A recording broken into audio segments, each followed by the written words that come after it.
আর আমার কিন্তু মুরগি ছিল খুবই কম, অল্প, সেখান থেকে কিন্তু এই অবস্থায় আছি, বিক্রিও করছি আলহামদুলিল্লাহ। হ্যাঁ, এই যে কি অবস্থা সবার, এই যে ওর আজকে ইনশাল্লাহ ফুটবে। হ্যাঁ, আর ওর কিন্তু আমি দেখছি একটা অলরেডি ফুটছে বাচ্চা। আসসালামু আলাইকুম, কেমন আছেন সবাই? এখন সকালের সময়, তো ওদেরকে খেতে দিছি আজকে কিছু দেশি মুরগি, বাচ্চা যেগুলা, ওগুলো কিন্তু আজকে কিন্তু এই যে বাইরে ছাড়লাম, এখানে ছেড়ে দিলাম একদম খাঁচা থেকে। হ্যাঁ, তো দেখা যেতেছে ওদেরকে অভ্যস্ত করতেছি খাবার। হ্যাঁ, মানে যারা একটু বড় তার ওই যে পাওয়ার দেখায়, দেখছেন? এই হলো অবস্থা। মানে কত জায়গায় কিন্তু খাবার দিচ্ছি, দেখেন। কোনো সমস্যা হয়েছে নাকি চোখে? মানে আমি একটা বড় একটা সমস্যায় আছি, মানে যেটা হলো ওদের হলো যে বসন্ত উঠছে, অনেকের অবস্থা একটু খারাপ। যেমন ওই যে ওদেরকে ওই যে ওই খাঁচায় রাখছি। হ্যাঁ, মানে এটা যে কি ঝামেলার একটা জিনিস। হ্যাঁ, মুরগি মারা যায় কম, বাট এটা একটা ঝামেলা পোহাতে হয় ভালো রকম। এটা এমন একটা সিজন, এই সিজনে নাকি এটা হলো বেশি হয়। আর আপনারা অনেকেই দেশি মুরগি পালন করতে চান, যেটা কেমন, মানে আমার কাছে আমি যা যা পালন করি সবচেয়ে আমার কাছে দেশি মুরগি পালন করতে ভালো লাগে, এবং কি এটা সবচেয়ে প্রফিটেবল মনে হয় বেশি। তোমরা খাও। ওদের কাছ কাছে আসছি, এই যে গোসল করতেছে, মানে ওদেরকে বাইরে ছাড়া যে কতটা ইম্পর্টেন্ট দেখা যাচ্ছে। ওরা কিন্তু বালি দিয়ে মাটি দিয়ে গোসল করে, গোসল করার মাধ্যমে ওদের শরীরে যে পোকামাকড় থাকে তা কিন্তু চলে যায়। হ্যাঁ, হাঁসকে খাবার দেওয়া হয়েছে, ওই যে ওদেরকে দেওয়া হয়নি, ওদেরকে একটু ট্রিটমেন্ট করে খাবার দেব।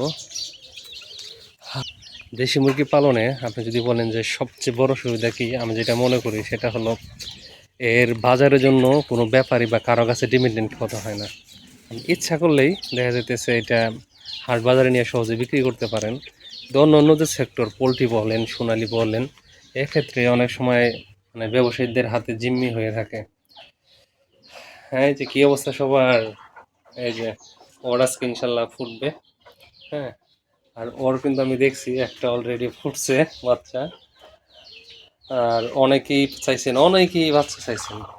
হ্যাঁ, কিন্তু আমি আর কি কয়জনকে দিব, এই সবাইকে ধীরে ধীরে যে আগে চাইছেন দেওয়ার চেষ্টা করবো ইনশাল্লাহ।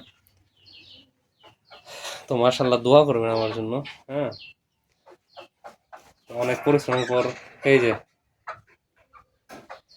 ও ন্যাংরা হয়ে গেছে, যে এখানে একটা বাড়ি খেয়ে নিজে নিজে দৌড় দিছে, এই হলো অবস্থা হয়েছে। ওখানে বাইরে যেটা খাবার খাবে সে সাহসটা পায় না, বাইরে যাও বাইরে যাও বাইরে যাও, গেলেই যে মোরগে ডিস্টার্ব করা শুরু করে দেয়। ওকে আমি নিচ থেকে একটু বাইরে বের করে দিলাম,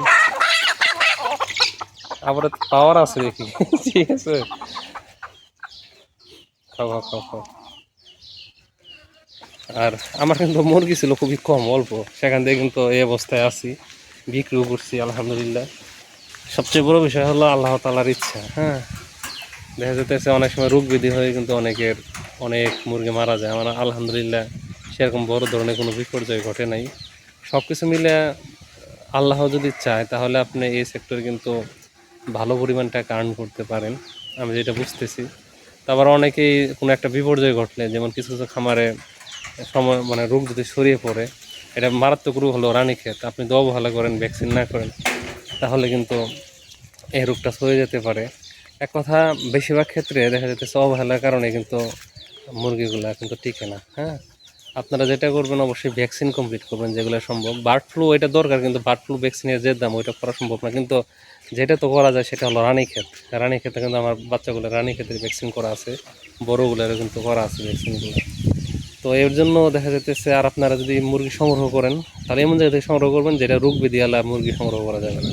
আর কোনো কাজের পাশাপাশি আপনি দেশি মুরগি পালন করতে পারেন, এটা কিন্তু এক্সট্রা একটা আয়ের উৎস। তাছাড়া আপনার বাড়িতেও কিন্তু খাবার দাবার, দেখা যায় মাংস কিন্তু অনেক সময় ডিম কিনে খাইতে হয়, এক্ষেত্রে কিন্তু আপনার এখান থেকে একটা চাহিদা পূরণ করার একটা ওয়ে আছে। যাই হোক, আজকে এই পর্যন্তই। ধন্যবাদ জানাই যারা ভিডিওটি দেখলেন।